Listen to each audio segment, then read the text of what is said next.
Now topic है underwriting of shares and debenture. देखो shares के लिए और डिबेंचर के लिए अंडरराइटर की क्या पोजीशन, तो पहला देखेंगे what is the underwriting. Underwriting क्या एग्जैक्टली? तो underwriting is a financial arrangement है वेयर एन इंडिविजुअल और इंस्टीट्यूशन यानी कॉल्ड द अंडरराइटर, यानी जो इंडिविजुअल और इंस्टीट्यूशन है वो अंडरराइटर का काम करते हैं, अंडरराइट करते हैं, मतलब गारंटी देते टू सब्सक्राइब टू शेयर्स और डिबेंचर ऑफ द कंपनी। यानी कंपनी के डिवेंचर लो, शेयर्स लो, है ना, उसकी गारंटी देती है बाय करने के लिए। If the public does not fully subscribe to them, अगर पब्लिक ने वो पूरा शेयर्स नहीं लिया तो उसकी रिस्पॉन्सिबिलिटी गारंटी खरीदी करने की अंडरराइटर लेता है, उसको बोलते हैं अंडरराइटिंग कॉन्ट्रैक्ट। ओके, तो अंडरराइटिंग एक फाइनेंशियल अरेंजमेंट है जिसमें इंडिविजुअल और इंस्टीट्यूशन यानी group of the people take a responsibility, है ना, to buy the shares if the public does not fully subscribe, है ना। अगर पब्लिक ने नहीं लिया तो शेयर्स कौन लेगा? अंडरराइटर लेगा, तो उसको बोलते हैं underwriting. Okay, this help company को हेल्प कैसे करते? To raise capital without risk of failure in their public offering.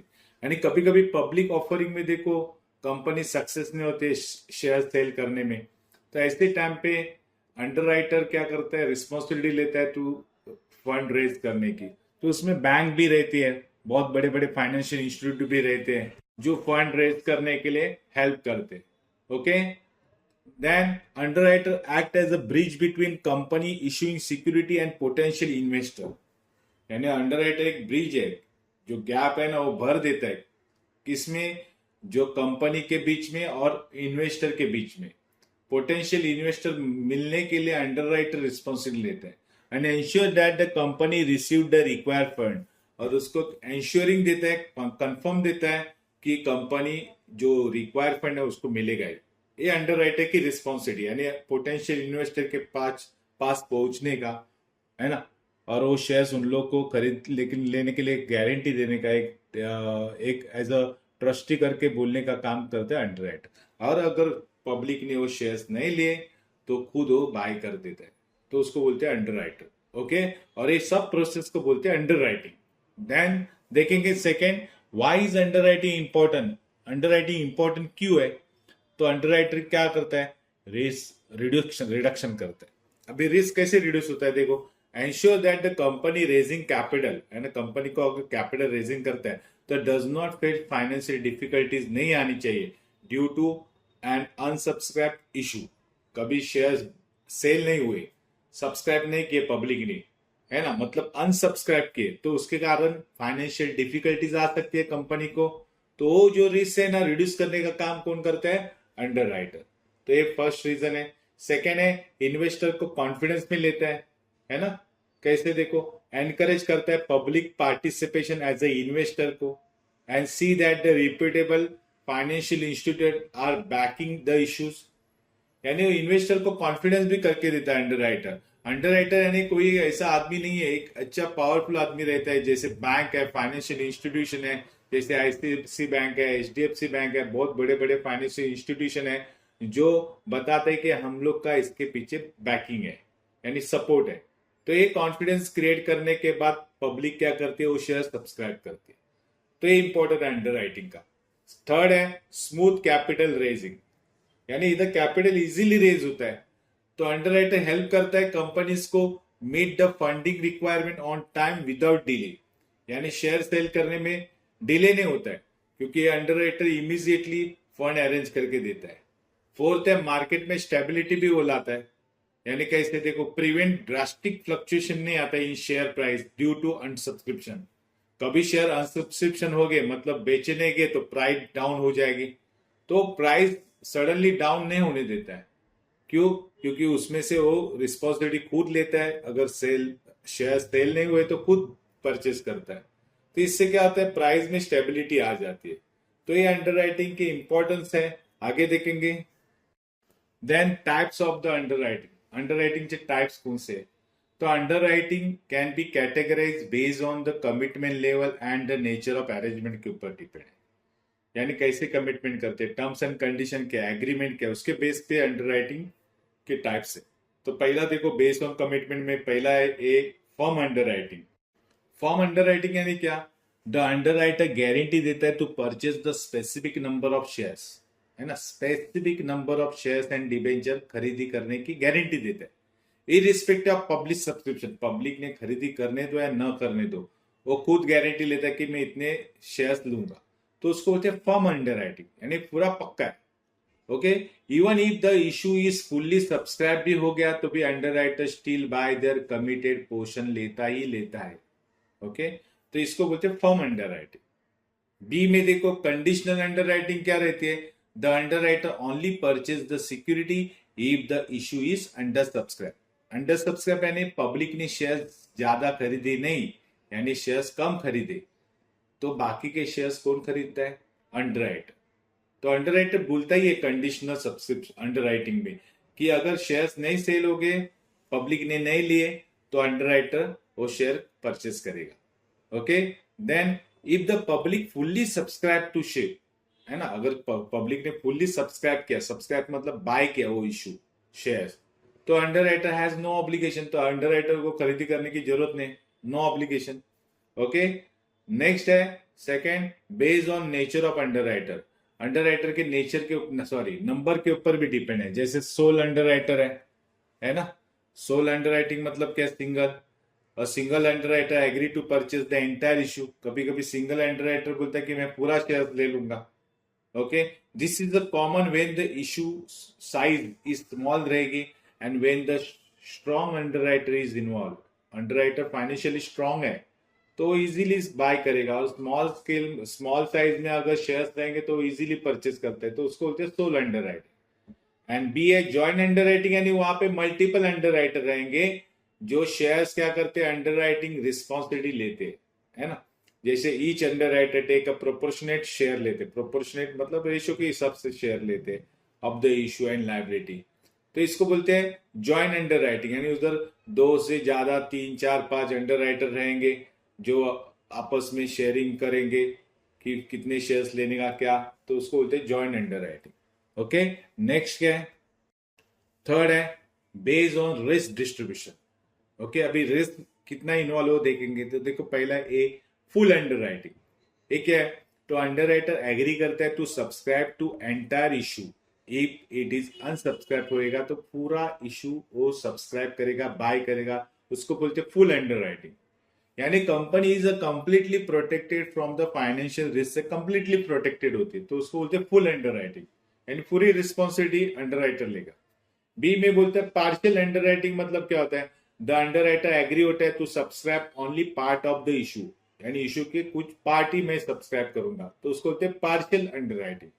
यानी देखो आगे, if the issue is under subscribe beyond the under return portion, under return portion से भी beyond under subscribe हो गया, तो company bear the remaining risk. यानी underwriter की जो रिस्पॉन्सिबिलिटी ली वो ले ली उसने, लेकिन फिर भी उससे भी कम सब्सक्रिप्शन जमा हो गया, यानी पब्लिक ने कम ले लिया, अंडरराइटर ने तो ले लिया, पब्लिक ने भी कम ले लिया, तो रिमेनिंग पोर्शन जो रहता है वो कंपनी की रिस्पॉन्सिबिलिटी रहती है, तो ये रहती है पार्शियली अंडरराइटिंग। ओके, तो ये थे different different types of underwriting. अभी देखेंगे अंडरराइटिंग की प्रोसेस कैसे है। देखो, एक क्वेश्चन अगर आपको आता है 8 मार्क्स के लिए, 10 मार्क्स के लिए, तो पूरा व्हाट इज अंडरराइटिंग, उसके टाइप्स लिखो, उसकी प्रोसेस लिखो। ओके, अगर इंडिविजुअली पूछते हैं कि व्हाट इज अंडरराइटिंग या टाइप्स, तो वही लिखो, फिर प्रोसेस लिखने की जरूरत नहीं। चलो देखेंगे अंडरराइटिंग प्रोसेस कैसे होती है। तो स्टेप्स 1 है agreement between the company and underwriter के बीच में एग्रीमेंट बनती है, यानी कंपनी यानी अंडरराइटर क्या करते हैं? साइन करते हैं अंडरराइटिंग कॉन्ट्रैक्ट, उसमें स्पेसिफाइंग देते हैं, टर्म्स रहता है, कमीशन रहते हैं, रिस्पॉन्सिबिलिटी रहते हैं, है ना। स्टेप्स 2 बोलता है public issue of shares and debenture, यानी पब्लिक में कितना इश्यू जाएगा, शेयर्स कितने जाएंगे, डिबेंचर कितने जाएंगे, यानी कंपनी इश्यू करते हैं shares and debenture to the public through the initial public offering या और अदर मेथड्स, यानी आईपीओ नहीं तो अदर मेथड्स है। ओके, बाद में स्टेप 3 है सब्सक्रिप्शन बाय इन्वेस्टर। ओके, तो इन्वेस्टर अप्लाई करते हैं फॉर शेयर्स एंड डिबेंचर के लिए। Then if the issue is fully subscribe होता है तो अंडरराइटर डज नथिंग, उसको कुछ करने की जरूरत नहीं। And if issue is under subscribe होता है, यानी शेयर पब्लिक नहीं लेती है या कम लेती है, तो अंडरराइटर बाय करता है रिमेनिंग सिक्योरिटीज, है ना। अगर सब्सक्राइब पूरा होता तो क्यों करेगा अंडरराइटर, यानी अंडर सब्सक्राइब होता है तो अंडरराइटर को सिक्योरिटी यानी शेयर्स, बचे हुए शेयर्स खरीदी करने पड़ेंगे। ओके, स्टेप्स 4 देखो, पेमेंट एंड सेटलमेंट होती है, बाद में अंडरराइटर पे करता है for unsold security and take ownership of them, है ना। अगर शेयर्स नहीं जाते तो अंडरराइटर खुद वो शेयर्स लेगा और उसको पे करेगा। Then the company received is required capital, जो भी रहेगा उसके पास से लेगी। ओके, यानी जो भी कमीशन विमीशन है वो डिडक्ट करके लेगी। देन स्टेप 5 क्या बोलता है, अंडरराइटर का रोल क्या इन रीसेल में। बाद में underwriter can hold a security, खुद के पास भी रख सकता है, उसको लगा अच्छे शेयर्स है रखो खुद, नहीं तो resell them in the market at a later date, है ना। बाद में वो ओपन मार्केट में वो शेयर बेच भी सकता है, रीसेल भी कर सकता है ना। तो ये थी प्रोसेस ऑफ अंडरराइटिंग। ओके, आगे देखेंगे अंडरराइटिंग कमीशन देखो। तो अंडरराइटर चार्ज करते हैं commission for taking on the risk, है ना। अंडरराइटर क्या करता है, चार्ज करते हैं कमीशन, है ना, रिस्क लेने के ऊपर। Okay, then maximum allowable commission is usually regulated by securities laws है, और मैक्सिमम कमीशन का जो परमिशन है वो सिक्योरिटीज लॉ बताता है। फॉर एग्जाम्पल 5% फॉर शेयर्स के लिए एंड 2.5% फॉर डिवेंचर के लिए, है ना। इन सम कंट्रीज में देखो the commission is paid even if the underwriter does not have to purchase any security, commission उसको मिलता ही है अगर अंडरराइटर परचेस करने दो या न करने दो। तो ये अंडरराइटिंग कमीशन के बारे में था। जब भी आपको बड़ा क्वेश्चन आता है तो आप ये सब टाइप्स, मीनिंग, प्रोसेस, अंडरराइटर का कमीशन का लिमिट, है ना, उसके एडवांटेज भी देखो। देखो एडवांटेज क्या है आप अंडरराइटिंग के, तो अंडरराइटिंग के एडवांटेज है ensure full subscription, underwriter responsibility देता है तो सब्सक्रिप्शन होएगा। सो कंपनी आर गारंटीड होती है to receive the required capital, मुझे मिलेगा क्योंकि रिस्पॉन्सिबिलिटी अंडरराइटर ने ली है। Then reduce risk of for issuer, है ना, इश्यूअर का जो रिस्क है वो कम हो जाता है, यानी कंपनी आर प्रोटेक्टेड हो जाते हैं फ्रॉम फाइनेंशियल अनसर्टेनिटी नहीं आती, यानी फाइनेंशियल डिफिकल्टीज नहीं आएगी कि भाई पैसा आने वाला है, अंडरराइटर ने रिस्पॉन्सिबिलिटी लिया, अगर पब्लिक ने ले लिया तो अंडरराइटर ले लेगा। Okay, then build market trust, अगर अंडरराइटर जब इन्वॉल्व होता है तो उधर मार्केट में एक ट्रस्ट निर्माण होता है कि भाई इधर अंडरराइटर है, टेंशन नहीं है, अगर कुछ शेयर्स नहीं जाते तो अंडरराइटर लेगा। तो इन्वेस्टर को गेन कॉन्फिडेंस होता है कि नोइंग प्रोफेशनल सपोर्ट है इशू के पीछे। और अंडरराइटर छोटा मोटा आदमी नहीं रहता, बहुत बड़ा आदमी रहते हैं, यानी बड़े बड़े फाइनेंशियल इंस्टीट्यूट रहते हैं, जैसे बड़े बड़े ब्रोकिंग हाउस है, नहीं तो बड़े बड़े बैंक्स है ना। देन फोर्थ वन देखो एनकरेज पब्लिक इन्वेस्टमेंट, तो पब्लिक को इन्वेस्टमेंट करने के लिए भी वो एनकरेज करता है। मोर पीपल सब्सक्राइब करता है when they see the institutional banking है, उसका आईसीआईसी बैंक का सपोर्ट है, एचडीएफसी बैंक का सपोर्ट है, एसबीआई बैंक का सपोर्ट है, ऐसा मालूम हो गया तो लोग इन्वेस्ट भी करते हैं, पब्लिक में कॉन्फिडेंस बढ़ जाता है। तो एडवांटेज हो गया अंडरराइटिंग के। देन डिसएडवांटेज देखेंगे अंडरराइटिंग के, तो एक है अंडरराइटिंग के कारण क्या होता है, एडिशनल कॉस्ट बढ़ जाती है। Company must pay commission to underwriter को कमीशन देना पड़ता है तो कॉस्ट बढ़ जाती है। एंड डिपेंड ऑन अंडरराइटर के ऊपर डिपेंड भी रहना पड़ता है। तो company rely on financial institute to manage the public offering के लिए फाइनेंशियल इंस्टीट्यूट के ऊपर डिपेंड रहना पड़ता है। Then potential conflicts of interest, so underwriter में क्या होता है, कभी कभी कॉन्फ्लिक्ट्स भी होता है, झगड़े भी होते हैं, डिस्प्यूट भी होता है। तो अंडरराइटर में प्रायोरिटीज देयर ऑन प्रॉफिट और द कंपनी के इंटरेस्ट पे पहला प्रॉफिट प्रायोरिटी करता है अंडरराइटर। तो ये डिसएडवांटेज भी है, जैसे एडवांटेज थे वैसे डिसएडवांटेज भी थे। ओके, ध्यान देखेंगे explain the procedure of consideration of net liability of underwriter, यानी कभी कभी एक क्वेश्चन बहुत बार आ चुका है कि अंडरराइटर की नेट लायबिलिटी निकालने की प्रोसीजर क्या है। ओके, हम लोग ने अंडरराइटर का प्रोसेस देखा, ये तो अंडरराइटिंग लायबिलिटी की प्रोसेस क्या है, लायबिलिटी अलग है, अंडरराइटर और कंपनी के बीच में जो प्रोसेस होता है वो अलग है। ये अंडरराइटर की क्या है, नेट लायबिलिटी फाइंड आउट करने का है। तो पहला देखेंगे उसका एक्सप्लेनेशन क्या एग्जैक्टली कि कंसिडरेशन ऑफ नेट लायबिलिटी यानी क्या। तो देखो consideration of net liability of underwriter refers to process of determining the actual liability of underwriter, यानी ऐसी प्रोसेस है कि अंडरराइटर की एक्चुअल लायबिलिटी यहाँ पे मालूम हो जाती है when they committed to subscribe to portion of public issue of shares and debenture, यानी पब्लिक इश्यू के शेयर्स एंड डिबेंचर का पोर्शन जब वो सब्सक्राइब करते हैं यानी बाय करते हैं, बाय करने का कमिटमेंट करता है, तब अंडरराइटर की नेट लायबिलिटी क्या रहेगी, इसकी जो प्रोसेस है उसको बोलते हैं consideration of net liability of underwriter. चलो देखेंगे कैसे निकालते हैं। तो this is the important steps in underwriting to assess their financial responsibility, यानी इसमें फाइनेंशियल रिस्पॉन्सिबिलिटी मालूम हो जाती है, असेस हो जाते हैं, चेक हो जाते हैं after considering the factors like application कितने रिसीव्ड आते हैं, फिर अलॉटमेंट कितना होता है, and any agreed upon adjustment क्या करना पड़ता है कि इसके शेयर वो एडजस्ट करेगा, ये करेगा। तो देखो देखेंगे नीचे below is the step by step procedure देखेंगे, और ये बेस पे ही हमें आगे प्रॉब्लम सॉल्व करने के रहते हैं। तो ये प्रोसेस प्रॉपर देखो थियोरेटिकली, तो प्रैक्टिकली इजी हो जाएगा। ओके, तो पहला स्टेप्स है डिटर्मिनेशन ऑफ ग्रॉस लायबिलिटी। पहला ग्रॉस लायबिलिटी डिसाइड करो अंडरराइटर का क्या है। तो पहला देखो, द अंडरराइटर इनिशियली एग्री होता है to subscribe to specific portion of total issue, यानी टोटल इशू के स्पेसिफिक पोर्शन कितने हैं वो अंडरराइटर को क्या होता है वो मालूम हो जाता है। ओके, कि बाय अंडरराइटर के टोटल इश्यूज कितने हैं। Then this is known as the gross liability of each underwriter. तो हर अंडरराइटर की ग्रॉस लायबिलिटी कितनी है वो मालूम हो जाती है। ओके, तो ये था पहला कि ग्रॉस लायबिलिटी डिसाइड करो अंडरराइटर की। ओके, देन सेकेंड है डिडक्शन ऑफ मार्क एप्लीकेशन। अभी जितने भी मार्क एप्लीकेशन है यानी उन्होंने ले लिए वो पहले डिडक्शन करो। यानी क्या, देखो application received from public are classified as a mark application, यानी जो पब्लिक ने एप्लीकेशन रिसीव किया ना उसको बोलते हैं मार्क एप्लीकेशन, यानी लिंक टू स्पेसिफिक अंडरराइटर, यानी जो अंडरराइटर की रिस्पॉन्सिबिलिटी थी भाई ये शेयर पब्लिक को बेचो, तो वो सब शेयर उन्होंने लिए पब्लिक ने, तो उसको मार्क एप्लीकेशन बोलेंगे। एंड अनमार्क एप्लीकेशन मतलब general application. Okay, then the liability of each underwriter is reduced by the number of mark application they have procure, यानी उसने ले लिए वो उसको बोलते हैं मार्क एप्लीकेशन। वो मार्क एप्लीकेशन हमें क्या करने के, रिड्यूस करने के। ओके, ग्रॉस लायबिलिटी से। थर्ड स्टेप्स क्या है, डिडक्शन ऑफ फर्म अंडरराइटिंग। अभी फर्म अंडरराइटिंग भी डिडक्ट करना पड़ता है। ओके, अभी फर्म अंडरराइटिंग क्या हम लोगों ने पहले ही देखा था, है ना, जो पक्का फर्म है ये भाई शेयर्स लेने के है उसको बोलते फर्म अंडरराइटिंग। तो ये फर्म अंडरराइटिंग भी डिडक्ट करने के, देखो कैसे एक्सप्लेन किया। देखो, if the underwriter have agree to purchase fix number of security, है ना, फिक्स नंबर ऑफ सिक्योरिटी अगर अंडरराइटर लेने को रेडी होता है तो उसको बोलते हैं फर्म अंडरराइटिंग, यानी फर्म की यानी ये अंडरराइटर की रिस्पॉन्सिबिलिटी है। तो this portion is deducted separately, यानी आगे तो मार्क एप्लीकेशन तो लेस की है लेकिन फर्म अंडरराइटिंग भी डिडक्ट करो।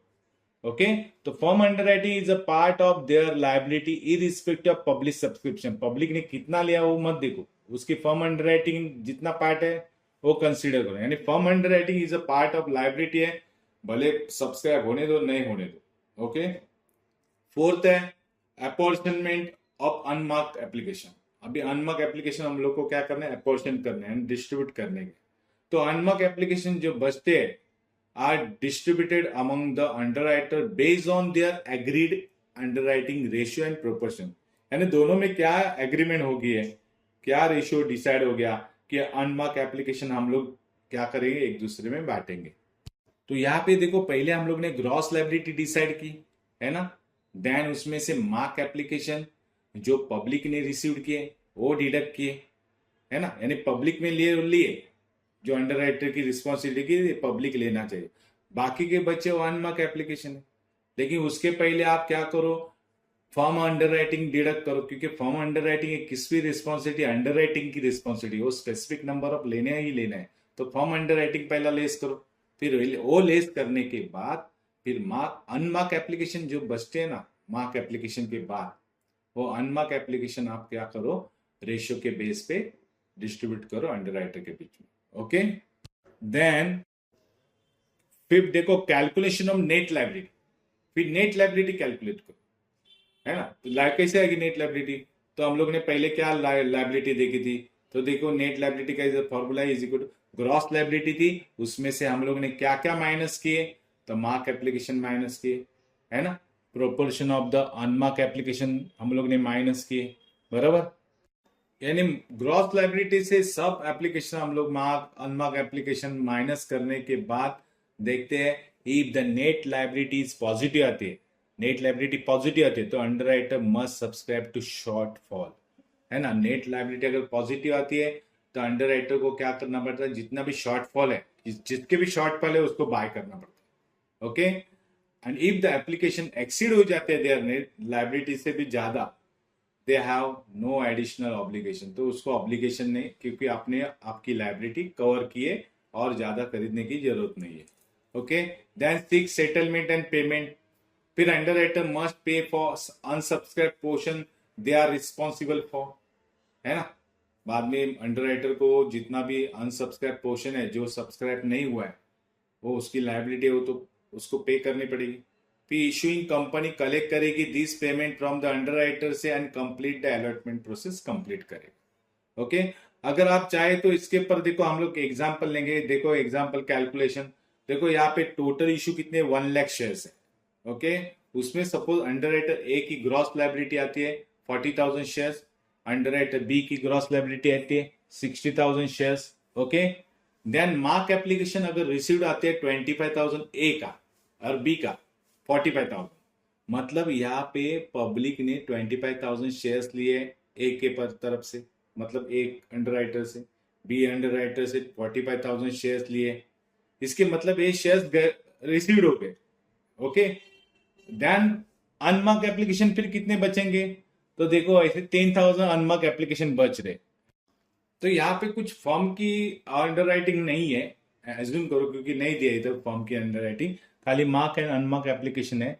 अगर फॉर्म की रहती तो वो भी लेस हो जाती थी। ओके, तो देखो यहाँ पे हम लोग अनमार्क एप्लीकेशन है 10,000 जो डिस्ट्रीब्यूटेड करेंगे 40:60 की रेशियो से, तो इधर रेशियो दिया हुआ है देखो।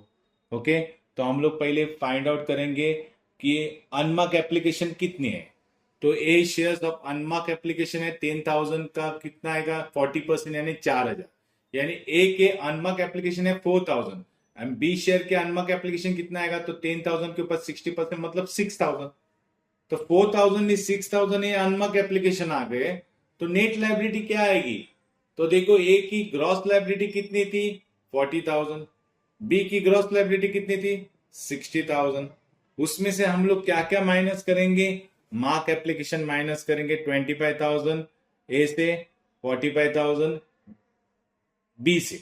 ओके, अगेन अनमार्क एप्लीकेशन भी हम लोग लेस करेंगे 4,000 एंड 6,000, यानी देखने जाएंगे तो 40,000 से हम लोग माइनस क्या क्या करेंगे 25 एंड 4 एंड टोटल 29,000 अगर 40,000 से माइनस होंगे तो आपके 11,000 शेयर्स बच जाते हैं। ए की नेट लाइबिलिटी है। Okay, understood.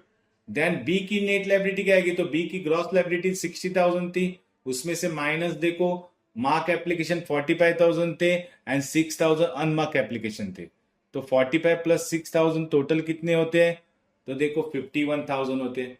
तो 51,000 एप्लीकेशन हम लोग 60,000 से लेस करेंगे तो 9,000 शेयर्स अभी भी अनसब्सक्राइब है, तो ये 9,000 रिस्पॉन्सिबिलिटी किसकी आई, बी अंडर राइटर की, है ना। तो यहाँ पे देखो 10 ए मस्ट सब्सक्राइब 11,000 शेयर और बी को कितना सब्सक्राइब करना चाहिए 9,000 शेयर, तो इधर ए की लाइबिलिटी क्या आती है 11,000 शेयर्स की, बी की लाइबिलिटी आती है 9,000 शेयर्स की। अंडरस्टूड। देखो ये थी process net liability find out करने की। ओके, इसे अगर प्रैक्टिकल देखना चाहते हो तो आप सॉल्व करो एग्जाम क्वेश्चन, और यहाँ पे देखो फॉर्म लाइबिलिटी नहीं दिखाई, आप फॉर्म लाइबिलिटी भी ले सकते हो, अलग अलग डिफरेंट डिफरेंट क्वेश्चन है, आप देखो वीडियो लेक्चर देखो और समझो उसको। Okay, all the best.